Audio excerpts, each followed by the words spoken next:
Fractional ownership seminar. I have 6 guests at the podium with me. First of all, let me say I'm very pleased to have them here. They have graciously agreed to come and talk to us. Much of it is from the United States experience, but we thought it would be useful to understand the fractional ownership program as it currently operates in the United States. See what the 3 major players are doing. We have 2 other individuals here who will discuss the merits of the program, particularly on the con side. And Bill Clark is here as one of our Canadian aviation lawyers to discuss the issues of differences between Canada and the United States. So my name is Rich Gage. I'm the chairman of the CBAA. This is day 3 of the program. My energy level seems to be holding, so with a day or so to go, I think we'll make it. What I'd like to do is, just before I introduce the guest by name, I would like to just put an overview perspective of the marketplace in Canada vis-a-vis the United States. Typically, we use a 10% rule.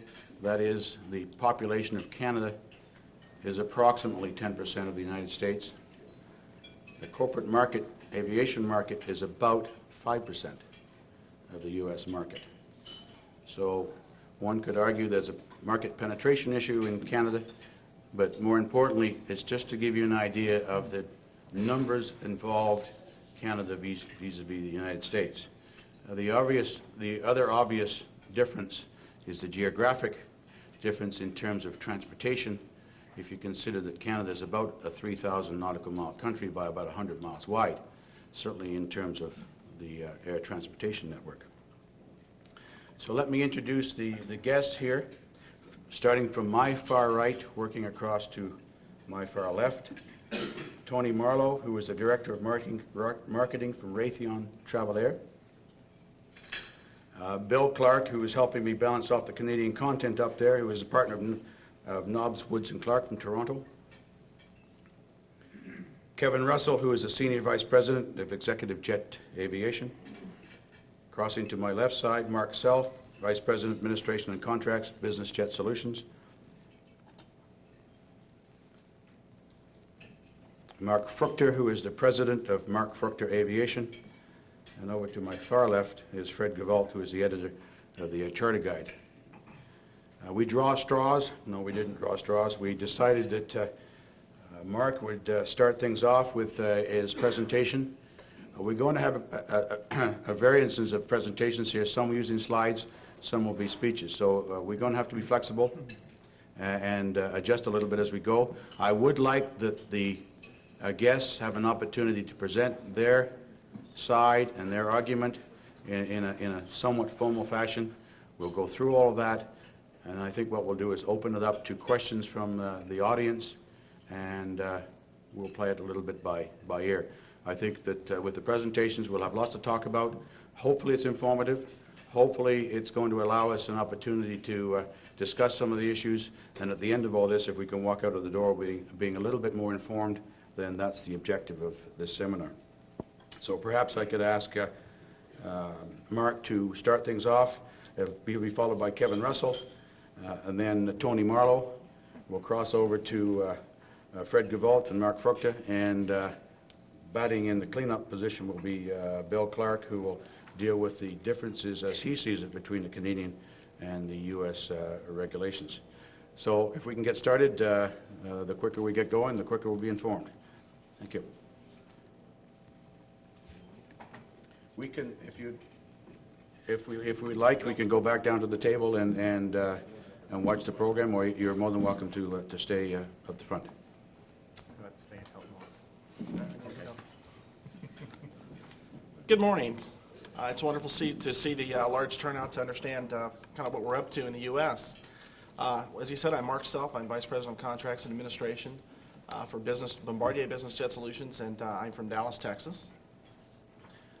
Give you a little overview of what I'm going to talk about this morning, tell you a little bit about Bombardier Business Jet Solutions, who we are, but I'm really going to try and concentrate on not giving a marketing spill, but talk about what is fractional ownership, how it works, what's the industry size and what's the growth been for fractional ownership in the U.S., and then also compare fractional ownership to other business aircraft ownership options or use options, and talk about the benefits and risk of the various options.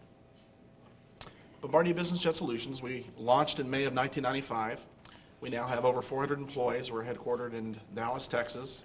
We're wholly owned by Bombardier Inc., which is the third largest civil aircraft manufacturer in the world for those who hadn't been counting lately. We offer total transportation solutions in business aircraft products and services. And that's one of the things you're going to see me want to emphasize in my presentation this morning for Bombardier Business Jet Solutions. So we're not just a fractional ownership operator, we're not just an aircraft manufacturer, but we offer the whole realm of business aircraft options, from occasional charter to fractional ownership, new whole aircraft, used whole aircraft, aircraft management. Our flagship product within Bombardier Business Jet Solutions, though, is the FlexJet Fractional Ownership Program, and we now have over 230 owners and over 44 aircraft in service at this moment. Once again, our headquarters is in Dallas, Texas. We initially leased a facility in Dallas, Texas, thought it would last us 5 years. It lasted about 2 years, and we are now in this facility. I want to talk a bit about the spectrum of products and services that Bombardier Business Aircraft offers. At the top of the slide there, you see full ownership in business aircraft, from light jets to the ultra-long-range Global Express. And these are for people who have the highest requirements of business aircraft and demand, I think, the ultimate in flexibility. Below that is the FlexJet Fractional Ownership Program. These are for people that have low or moderate uses and really require less flexibility. And then we have Executive Jet Charter. We have a shared ownership company, Jet Solutions LLC, that we have 50 aircraft on our charter certificate from owners of whole aircraft throughout the U.S. So for folks that have occasional need of aircraft, we offer charter. And then through that same alliance program, we offer aircraft management. So if you buy a whole aircraft and want to reduce the cost of owning that whole aircraft, and you're not flying the aircraft 700 or 800 hours per year, we then hold your aircraft out to the general public to charter. That's our alliance program. Great. So as you can see, the aim of Bombardier Business Aircraft is to take the customer, meet all of his needs, and take him through his life cycle of the need of a business aircraft, from occasional business charter to fractional ownership to full ownership. And when he gets to full ownership, offer him a complete line of aircraft services, from the completion of his aircraft, the training of his pilots, customer support, our Bombardier Aviation Service facilities throughout the world. And as owners' needs and uses change, to move them up and down that line. I'd like to talk, I'm going to intersperse a little bit about Business Jet Solutions as I talk this morning, but I really want to concentrate on fractional ownership, and I'll try and start with the basics about what fractional ownership is and what it isn't. I'm going to talk about the concept, the 4 governing documents that all of our owners sign, the affordability, and then really talk about why does fractional ownership work, what's made it so popular. First of all, owners, how does fractional ownership work? Owners buy a piece of a business jet. They don't buy the tail section, they don't buy the nose, they buy an undivided interest in a whole aircraft. And they are on the registration certificate in Oklahoma City as a registered owner of that specific serial numbered aircraft.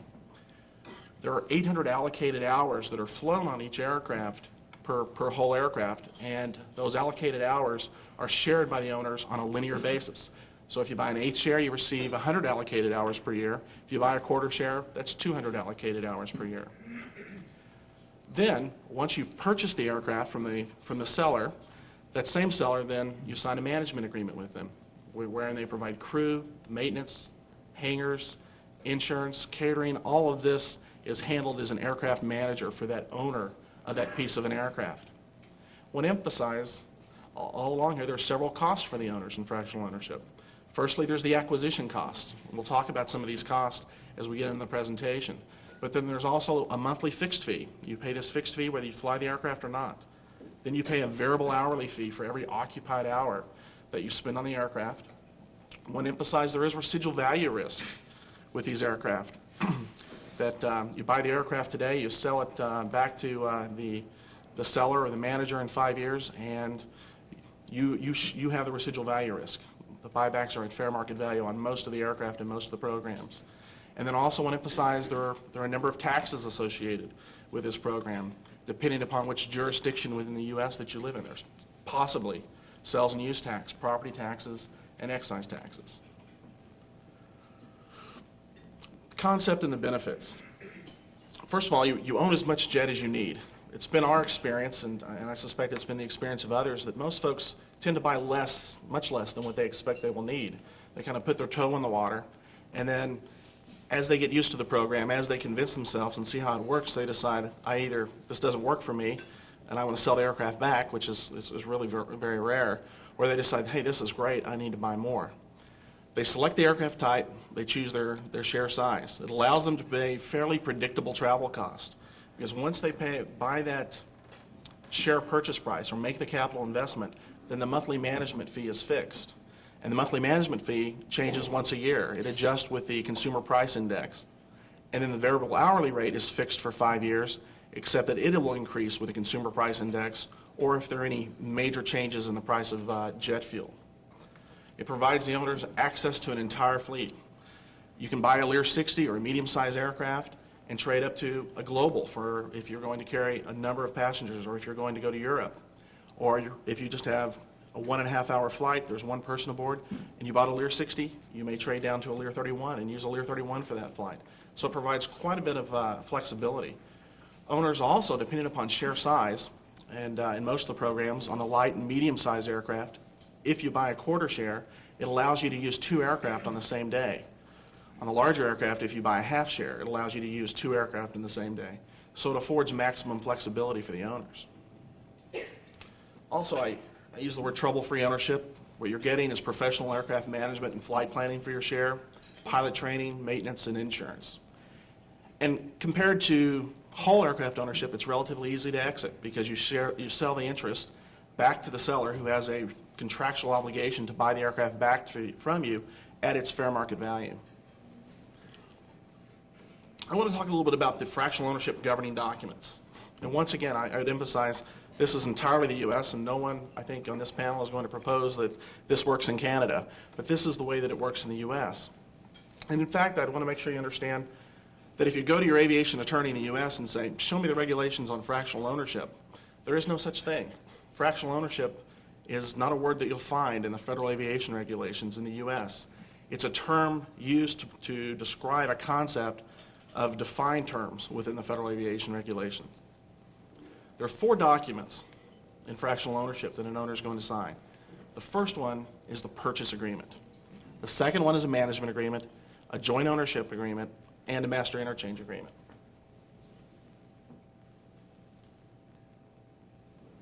The purchase agreement defines the purchase of the share, and there are a number of representations and warranties. And this purchase agreement is not a lot unlike the purchase agreement for a whole aircraft. It says the aircraft is airworthy, has been airworthy, but won't necessarily fly, all those sort of strange representations. It addresses the remarketing by the seller, which is the right of the owner of the fractional interest to sell it back to the seller or to the manager, usually after 2 years at fair market value. Business Jet Solutions program is unique, I think, compared to the other 2 major programs in that after 60 months or after 5 years, the manager, the seller, has the right to repurchase the aircraft from the owner at fair market value. Our belief being that since 80% of our owners have never owned a business aircraft before, owners may want to have a continually renewing fleet of new aircraft. We don't know if that will be the case, but we're maintaining the flexibility within our contracts so that we can address customer requirements if they arise in 5 years, which we don't pretend that we can predict. It addresses the transferability of the interest in the aircraft, the sale of additional shares. It certainly restricts the seller of the aircraft to not sell more than 100% of the aircraft, and a number of other miscellaneous provisions. And then there's the management agreement. And the management agreement is probably by far the most pertinent agreement to the owner because it stipulates, what's your hourly fee going to be? What's your management fee going to be? How many hours are you going to get? How many hours, what's the maximum number of hours you can fly in any given year? Can you upgrade? Can you downgrade? What happens if you go outside the prime service area? What happens if you only fly for 15 minutes on a flight? It addresses the minimum charges. It addresses the term of the agreement, The term of the management agreement is as long as you own the share. Talks about the support services provided by the manager, the maintenance, the catering, the pilot training, the hangaring, the record keeping. Once again, addresses the compensation and reimbursement, availability and operation of the aircraft, discusses what happens if the aircraft is lost or damaged, or what insurance is going to be kept on the aircraft. And it also ensures that the manager is not going to have any inordinate liens, claims, charges, or encumbrances put on the aircraft. And then there's the joint ownership and master interchange agreements. The joint ownership agreement is an agreement that's signed by all the owners of a specific aircraft. And in that agreement, the owners agree how they're going to treat one another. They agree that they're all going to have one manager. They all agree that the aircraft's going to be flown for no more than a certain amount of hours amongst the owners.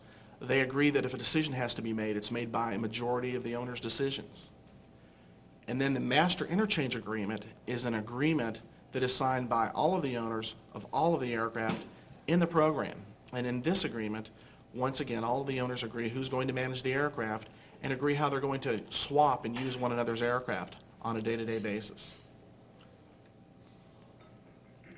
We'll talk a little bit about FlexJet pricing and see how it works through what the various costs are and the allocated hours. Using a quarter share example, those are the 4 models of aircraft that we currently operate, although we are adding the Global Express soon. But if you look at the Lear 60 share, at the quarter share level, you would pay $2,776,000 up front when you purchase that share. That would allow you to have 200 allocated hours per year to use in that aircraft, and those are occupied hours. You never pay for deadhead. The excess hours, or the hours that you can borrow from past years, or hours that you can use from prior years where you didn't consume all your hours, are 50, so that the maximum number of hours that you could fly occupied in any given year would be 250 hours.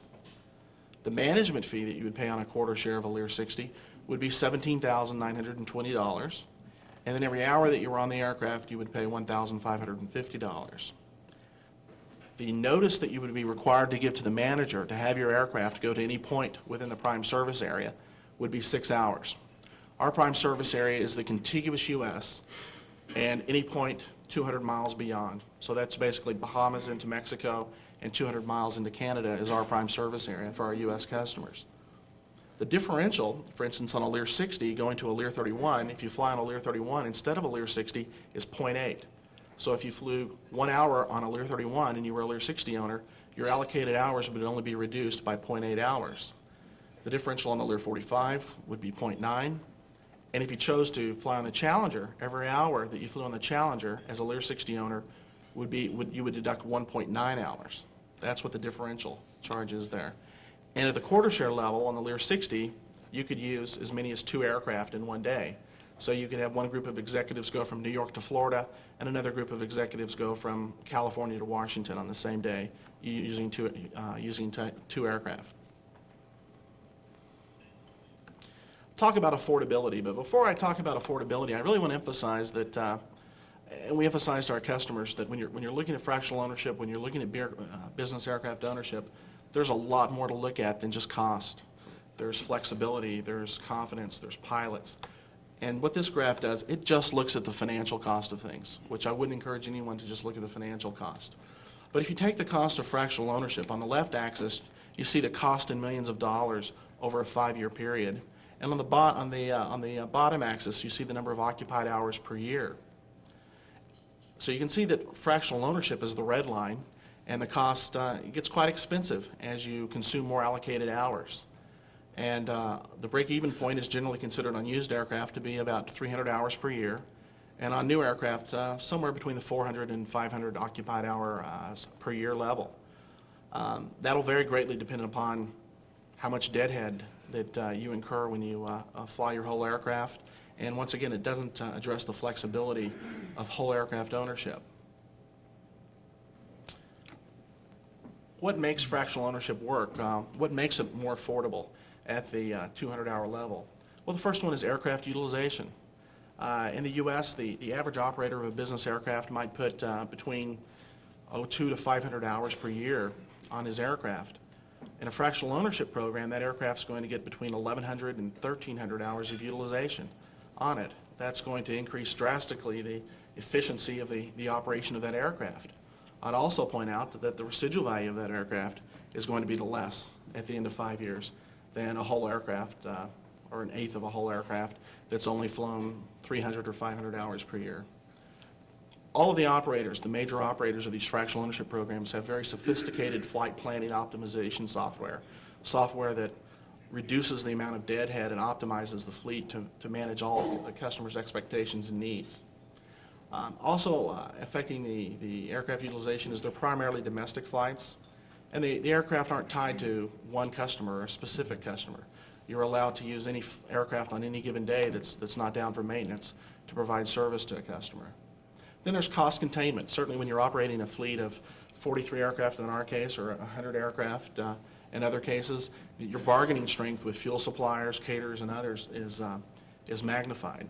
And also the standardization of the fleet, of having one interior and one type of mid-size or one type of light aircraft assists with the cost containment. And then there's the efficiency of the fleet operations. Once you attain a certain size threshold and you have increased opportunities to use this aircraft or that aircraft to carry a customer from point to point, the efficiency of the fleet increases geometrically. So you minimize deadhead, you have increased crew flexibility, and you also have dedicated maintenance personnel to look after your aircraft when you reach that sort of size. Talk a little more about Bombardier's FlexJet program. The aircraft options we offer, our fleet size, the safety of the aircraft, and our operations department. There are 5 aircraft in the FlexJet program. On the light jet side, we have the Lear 31A. I guess on the heavy light side, we have the Lear 45. The Learjet 60 on the medium size aircraft. On the large size, the Challenger 604. And of course, in the ultra long range, we have the largest cabin, the longest range of any business aircraft, the Global Express. FlexJet fleet size, looking at our aircraft at this moment in time, we have 44 aircraft. It's split usually at any given time about 40-20% between the 31, the 60, and the Challenger. We'll be at 62 aircraft by the end of the year. There's certainly a commitment to safety at Bombardier. It's 51% of our revenues, and once again, we're the third largest civilian manufacturer of aircraft. All of the aircraft in the FlexJet fleet, from the very first Lear 31A to the Global Express, have ground proximity warning systems and traffic and collision avoidance systems in the aircraft. All the aircraft are serviced and maintained to the FAA and manufacturer standards, and all the scheduled maintenance is done at the manufacturer's service facilities. All the pilots are trained to the FAA air carrier standards. The company provides the type rating for pilots, provides the recurrent training. This is all done at Flight Safety International. And I really want to emphasize the outstanding level of cockpit experience in the FlexJet program. The average hours for a captain on Lear 31 are 3,900 hours. Average hours on the Lear 60 is 6,700. The average hours of the captain on a Challenger is 9,000. In our operations department in pre-flight, we have our advanced reservation systems, an integrated customer information system database, catering and ground transportation are provided to the customers. I don't know if I mentioned it, but catering is included in those hourly costs that I presented earlier. Our worldwide flight experience, we've been operating a large fleet of charter aircraft for a number of years, even prior to the FlexJet program. We've made tremendous investments in aircraft and crew scheduling software. We have exceptional pilot standards and key qualifications, superior pilot training programs, and then our maintenance and backroom systems are quite excellent. I want to talk a little bit about why Bombardier entered the fractional ownership business, if it's not obvious, and also talk about fractional ownership's impact on business aviation in the U.S. over the last few years. Bombardier entered the fractional ownership program to expand the market for business aircraft. We wanted to sell more aircraft. Fractional ownership reduces the entry barriers for first-time buyers. A first-time buyer, if they want to fly 100, 200 occupied hours per year, they don't have to, in one fell swoop, pony up $10 million, hire pilots, create a flight department, understand maintenance, understand pilot training. It makes it much easier to take the step to begin to use business aircraft. When you look at the FlexJet fleet, you'll see within our operation, and this is our operation only, 80% of our owners are first-time buyers, 15% are flight departments, 5% are ex-owners. I think of those 15% of flight departments, I think roughly half of those are flight departments that have bought a share to add to their existing fleet. And about half of those flight departments are flight departments that were operating older aircraft and have shut those older aircraft down that weren't getting much utilization to come in. So that's probably about 7% of our fleet. I will say that we do have one customer, Herman Miller, owned a Learjet 60. And they sold their Learjet 60 to us and bought half of a Lear 60 in our program, and they now do all of their operations under fractional ownership.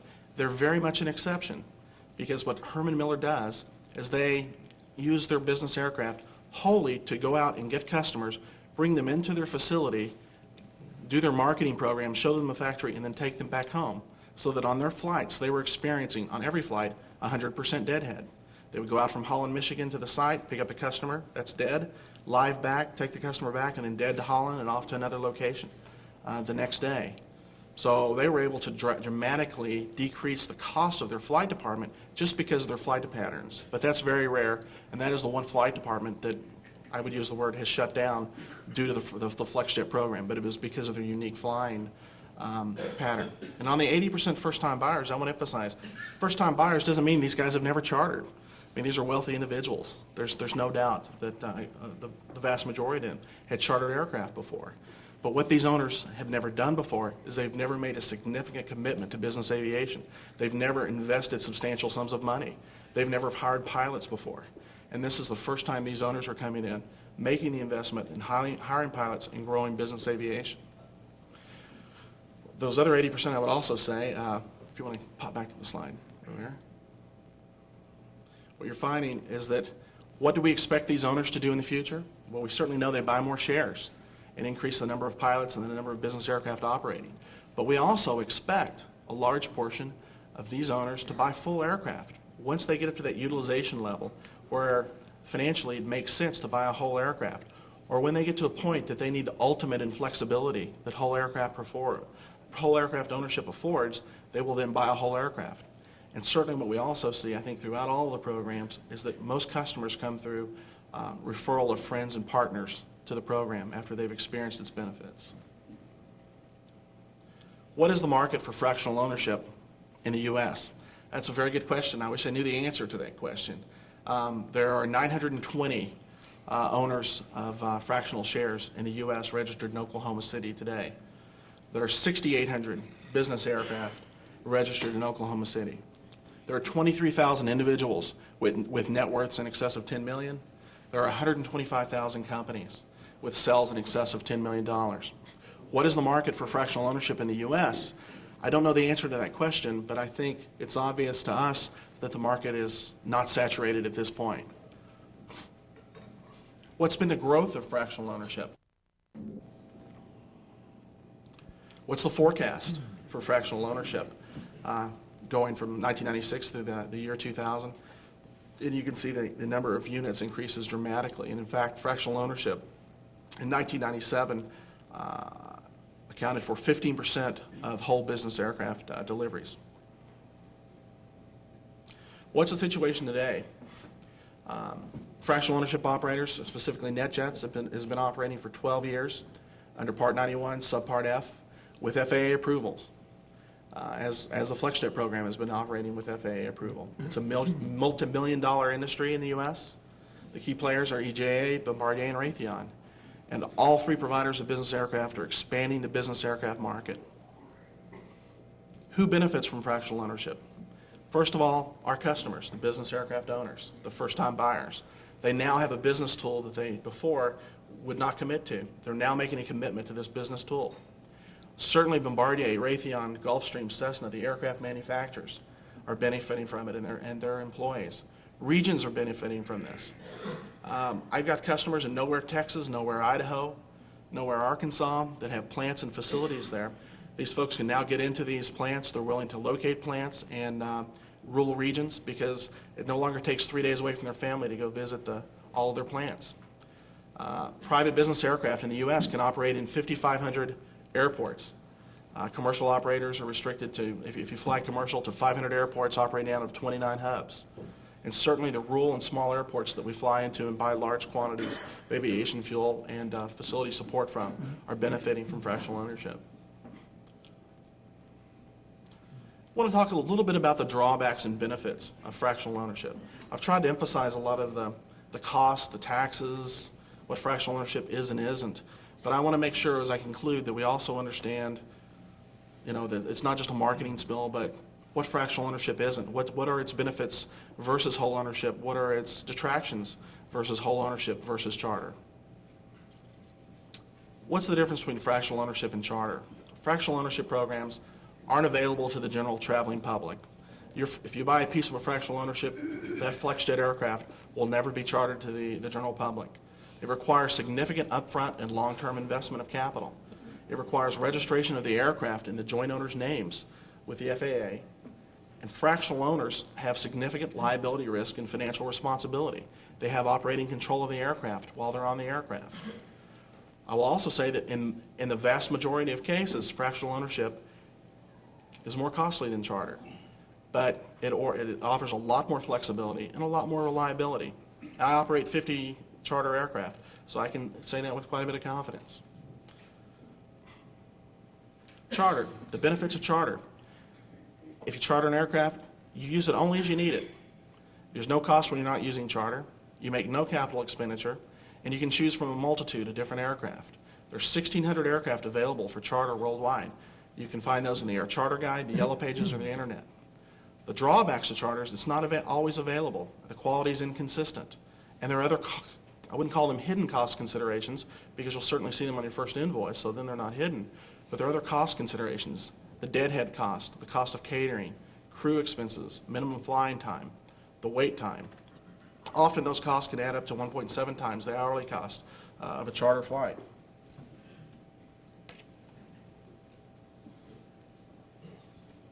Comparing fractional ownership to full ownership, the benefits of full ownership, and I can't emphasize this benefit of full ownership enough, and that's availability and flexibility at any time. You have to give hourly notice in fractional ownership. You don't have the pilots sitting out at the airport necessarily waiting for you to come at the last minute at any time. They are sometimes down for scheduled and unscheduled maintenance, but you can usually predict a lot of that. When you own a whole aircraft, you get to select the aircraft type. You get to select the interior and the exterior design. You choose the pilots. You get to know the pilots. You know who their children are. You know what they're up to. You choose the hangar, the insurance, the flight planning, the weather services. You have control over all of that. You don't have to hire a manager. Or if you own a whole aircraft, you can hire a manager and have a manager that's responsible for all of that, as a fractional ownership owner does. The drawbacks, it does require management time to run a flight department and be responsible for a flight department. You usually have a larger capital investment. You do have scheduled and unscheduled maintenance downtime. You do incur the deadhead cost, and many times, depending upon your utilization, you pay for more than you need. You can do this in partnership. The benefits to a partnership are lower cost, but then you can have schedule conflicts with your partner, which are the drawbacks. So, how do most of the flight departments and fractional ownership programs think of fractional ownership? They think of it as an additional airplane on the schedule board for use anywhere at any time. It allows them to serve more customers. They never have to say no to their most important customers. They expand, supplement, and enhance the capabilities of their flight department, and they increase the average flight hours on their aircraft. Increasing the average flight hours on your aircraft sounds like a marketing spiel, so how does that work? The flight department, if they've got 2, 3, 4, 5 aircraft, can increase that. In just this sort of example, on the same day, you've got 2 requirements. Requirement number 1 is low productivity. You can fly 3 people on Monday for a 1.5-hour trip, and you can fly them back on Tuesday afternoon. Your high productivity flight is you fly 6 people on Monday to 3 different plant meetings that are 2 hours apart and come back on Tuesday afternoon. If you use the fractional ownership program because you bought an 1/8 or 3/16 or a quarter of a fractional share to do requirement number 1, and you fly requirement number 2, then you use fractional ownership for requirement 1, use your aircraft for requirement number 2, and that adds 5 hours of utilization to your aircraft because you've done number 2 versus number 1. Do that 20 times a year and you get 100 more hours of utilization out of your aircraft. That's why flight departments are utilizing fractional ownership, because it's increasing the productivity of their own aircraft. One aviation manager has been quoted in a number of publications as saying, it's like having one more aircraft on my schedule board, only this one can be 3 different sizes and it's based anywhere I want it on any given day. What are fractional ownership's limitations? And I want to emphasize these, that in the vast majority of cases, it's more expensive than charter for most users. It's usually more expensive than full ownership for medium and high utilization. You don't have an instantaneous response. You have a quick response. It's not instantaneous. You potentially have a different crew on each flight. And there are instances where the providers of fractional ownership cannot defy the laws of physics. If you have 500 customers and you have 100 aircraft, then we do have to go out into the charter market and provide substitute aircraft. So even though you're in a fractional ownership program, there is some percentage of the time that you'll be flying on a substituted charter aircraft. You don't get to choose the interior of the aircraft. There are inherent risks associated with joint ownership and interchange. And we certainly encourage all of our customers to not just use their attorney, but use an aviation attorney when looking at a fractional ownership program. And of course, there's the residual value risk. These aircraft are flying about three times the hours that a normal business aircraft might fly. Benefits are affordability. It's turnkey and trouble-free through the manager. Aircraft are guaranteed. There's maximum flexibility. Drawbacks are you've got to operate within the program design. You know, there's a minimum 1 hour charge for each flight. You've got notice time. It gets expensive if you operate outside the prime service area. There are 10 peak days per year where your schedule can be rearranged for you. And then the charter replacement aircraft are part of the program as well.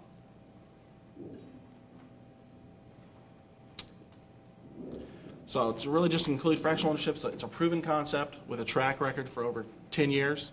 There's approaching 1,000 owners of fractional ownership in the U.S. There's a dedicated fleet of 150 aircraft. The providers are consistently meeting or exceeding customers' expectations.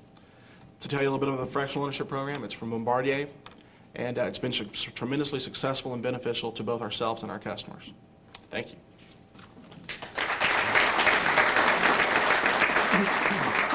Thank you, Mark. Kevin Russell from Executive Jet. Good morning and welcome. What I'm not going to try and do is give you everything I know about fractional aircraft ownership, because I would point out a few deficiencies that I then have. We might be here less than 5 minutes.